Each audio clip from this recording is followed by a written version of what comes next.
अनंत चतुर्दशी का व्रत भाद्रपद माह के शुक्ल पक्ष की चतुर्दशी तिथि के दिन रखा जाता है। कहा जाता है कि महाभारत काल में पांडव ने अनंत चतुर्दशी के दिन व्रत रखा था, जिसके प्रताप से उन्होंने अपना खोया हुआ राजपाट प्राप्त किया था। अनंत चतुर्दशी पर भगवान विष्णु के अनंत स्वरूप की पूजा होती है और हाथ में 14 गांठों वाला धागा अनंत बांधा जाता है।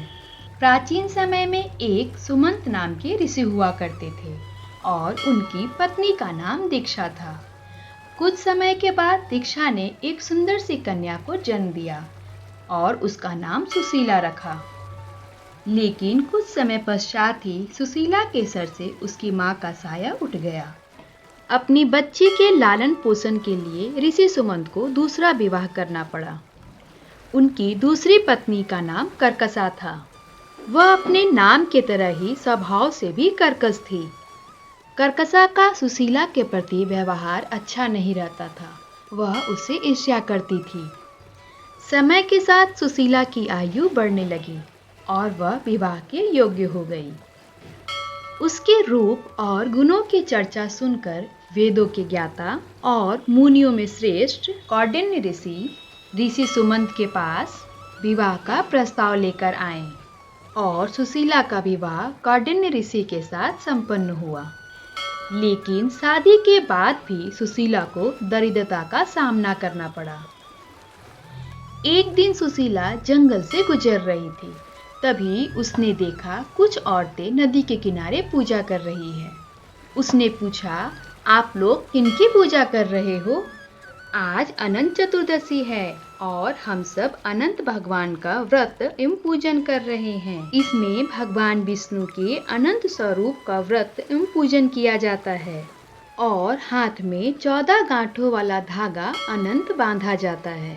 इनका व्रत करने से मनुष्य की सभी मनोकामनाएं पूर्ण होती है। व्रत का महत्व जानकर सुशीला ने भी अनंत भगवान की पूजा की और 14 गांठों वाला अनंत धागा अपने हाथ में बांधा।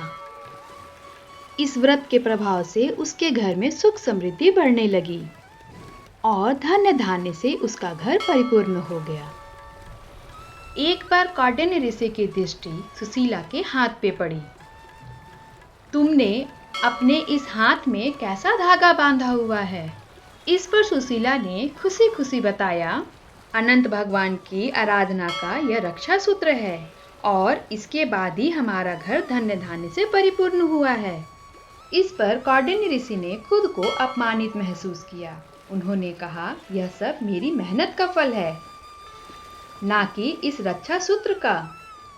उन्होंने उस धागे को सुशीला के हाथ से उतरवा दिया। इस पर अनंत भगवान क्रोधित हो गए और देखते ही देखते कौंडिन्य ऋषि के सारा वैभव खत्म हो गया। कुछ दिनों के बाद एक विद्वान ने कौंडिन्य ऋषि को उनकी गलती का एहसास कराया और उन्हें अपनी गलती सुधारने को कहा। कौंडिन्य ऋषि ने अपनी गलती के लिए भगवान विष्णु से क्षमा मांगी।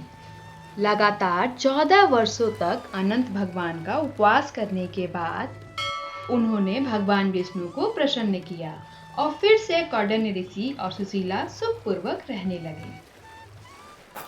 बोलिए अनंत भगवान की जय।